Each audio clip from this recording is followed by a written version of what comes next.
राधांगण स्नेहल्स किचनमध्ये सर्वांचं स्वागत। आज आपण बनवणार आहोत बापांचे फेवरेट पान फ्लेवर मोदक।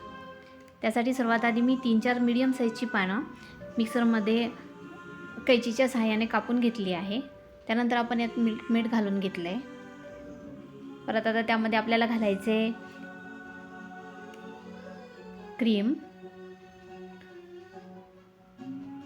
आणि आपल्याला थोडासा ग्रीन कलरचा फूड कलर टाकायचा आहे। आता हे सर्व आपण मिक्सरला वाटून घेऊयात छानपणे।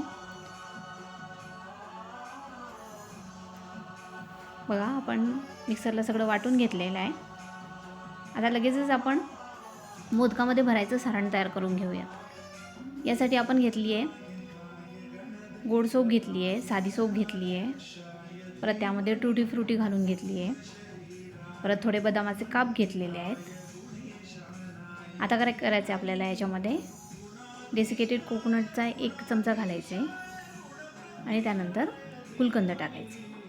आपल्या गोडनुसार गुलकंद कमी जास्त तुम्ही करू शकता। चला तर फटाफट आता आपण याचं सारण बनवायला घेऊया। तर सारणासाठी मी काय केलं आहे, एका पॅनमध्ये तूप घेतलं आहे। आता या तुपात आपल्याला 1 कप डेसिकेटेड कोकोनट घ्यायचे। याला छान परत परत करून घ्यायचे। एकदम कमी फ्लेमवर हे सगळं आपल्याला सारण बनवून घ्यायचे। आता हे करून झालं, ह्याच्यामध्ये आपल्याला अर्धा कप मिल्क पावडर घालायचे। हे पण छान व्यवस्थित मिक्स करून घ्यायचे। गॅस अगदी मंद आचेवरच ठेवायचा। आता आपण जे फ्लेवर बनवून ठेवला होता पानाचा, तो याच्यात घालून घ्यायचा आहे। याच्यात थोडं मी दूध घालून सुद्धा थोडं अजून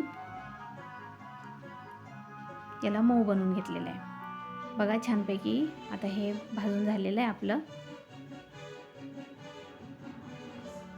आता मोदकाचा मोल्ड घ्यायचा आणि त्याच्यामध्ये सारण छानपैकी कोट करून घ्यायचं आहे आतून, आणि सारण छान दाबून घ्यायचं आहे। मी व्हिडिओमध्ये दाखवलं आहे त्याप्रमाणे करून घ्यायचं।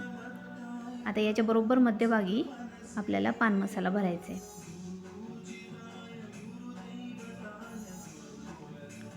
आता हे वरून छान असं अजून कोट करून घ्यायचं आणि छान प्रेस करून घ्यायचं। प्रेस केले ना की काय होतं, आपला मोदक खूप सुंदर मोल्डिंगच्या बाहेर एकदम छान निघतो। बघा किती सुंदर मोदक झालेला आहे ना आपला, तुम्ही पाहू शकता। आणि खायला सुद्धा खूप टेस्टी लागतो। तुम्ही नक्की ट्राय करून बघा।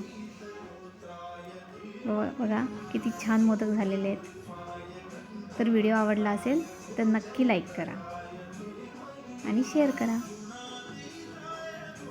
धन्यवाद।